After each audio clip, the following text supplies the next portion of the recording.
Hi, welcome to Shri Management channel.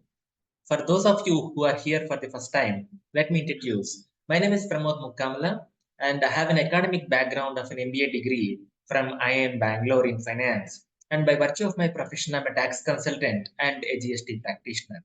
Today, I'm going to introduce to you 15 clear steps in order to calculate total taxable income and the tax payable in case if you are filing taxes for an individual. Let's deep dive. Step number one is to decide or determine the residential status of the taxpayer.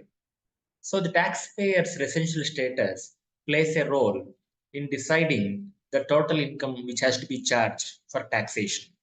Let's say if the individual is a resident of India, that means that even if the income is earned outside India, then though that is not brought into India is taxable. But however, if the person is a non-resident, then the income which is earned outside India is not taxable. So the step number one is to decide the residential status of the taxpayer. Step number two is to classify the income under different heads. So the income can come from various sources, let's say salary or an income from a business or a profession, so on and so forth. So broadly classify the income which the taxpayer is going to have. I would say that classify that in 5 different heads. One is the income from salary, income from house property, let's say in case rental income and so on, and income from business or a profession, capital gains, for example, the income which is arising from the stock market or income from a land or a building which is sold, and then income from other sources. So once you classify the income, you would have a clear-cut understanding that what are the different heads under which the taxpayer's income is falling, so that you would decide to pick up the corresponding sections and corresponding rules while filing the taxation. Step number three is computation of income under each head. So this step is to see what were the different allowances or exemptions which are applicable to each of those heads. Let me take an example. In case of income from house property, and if the house has been let out, then there is a rental income. And there were certain rules under income tax which allows certain deductions. Let's say the municipal tax is paid or the interest on the loan taken for constructing that house. So such deductions are allowed. So look at those deductions and allowance rules for the respective heads and calculate the net income chargeable under each of those heads. And of course, keep in mind that these rules can vary between the new tax regime and the old tax regime.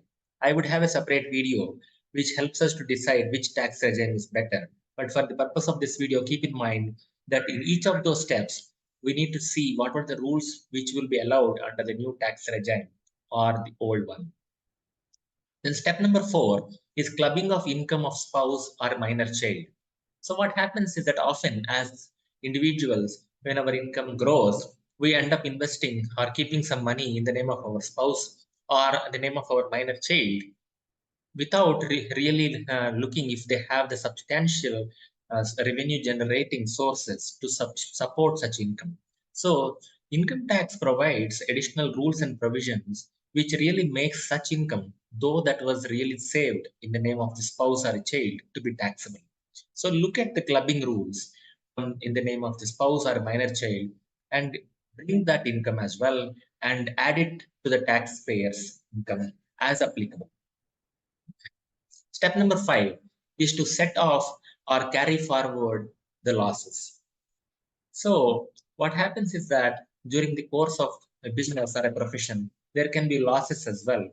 And in case if an individual is having multiple businesses, let's say a textile business or an automobile business, and if one of the business runs into loss, then there are provisions in income tax which allows you to set off if the income belongs to same business head. For example, a profit or loss arising out of the business, one business can be set off against the profit in another business. However, there were certain strict rules where you cannot set off the loss coming from one income head with the profit from the other business head. Let's say that if you're having a loss from a business, that cannot be set off against income from salary. So these rules vary between the old tax regime and new tax regime as well. So The step number 5 is to clearly see how can we set off those losses. And of course, there were certain provisions which allows us to carry forward the losses in case of capital gains to subsequent years as well. Step number 6 is to compute the gross total income. So once you have set off and carry forward those losses, calculate the gross total income. That's a crucial step to follow. And step number 7 is to see deductions from gross total income. There were two types of deductions which were allowed on the gross total income, one coming from Chapter 6A and the other coming from Section 10AA. So follow those deductions. For example, the deductions can come from certain payments, for example, investments in terms of life insurance policy, mutual funds, higher educational investments done, and for example, medical insurance premiums paid, and so on and so forth, which were allowed on certain deductions under Chapter 6A. And of course, certain income, for example, income from patents and royalty incomes from textbooks and so on, and additional income, for example, earned in the form of savings bank accounts and so on and so forth. These were covered under various sections under Chapter 6A. Look at that deductions, and then there are also other deductions from Section 10AA. So look at those deductions overall and allow the deductions from the gross total income so that you would reach the most important step, step number 8 of calculating the net total income. So once you have the deductions taken out, you would reach the level of calculating the net total income. So as we were discussing throughout, there were two different tax regimes. One is the old tax regime and the other one is the new tax regime. So the step number 9 is to decide the tax rates basing on the tax slabs by looking at these tax regimes. So these tax slabs vary, and also the rate of taxation would vary basing on the tax regime chosen. And step number 10 is to look in case if there were surcharges. These surcharges were levied in case if the total income crosses 50 lakhs. And of course, there is a rebate under Section 87A in case if the total income is less than 7 lakhs in case of new tax regime, or if it is less than 5 lakhs in case of old tax regime. There were certain rebates given under 87A. And step number 11 is to look at the Cess and health education Cess and so on. It's a standard rate of 4% on the total net taxable income. And of course, step number 12, this is kind of is about alternate minimum tax. So Income Tax Act provides certain profit-linked and investment-linked deductions under normal provisions in order to promote investments under various sectors.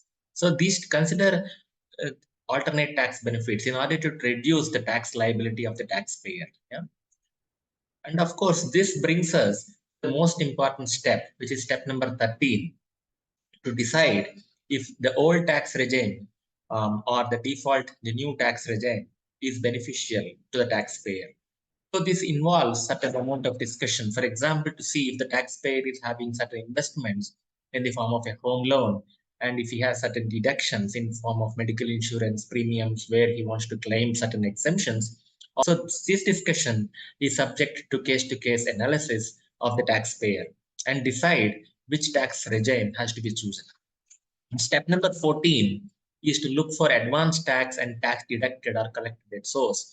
So in case of salaried employee, the taxpayer would already get the tax deducted at source from their employee as and when they get their salary.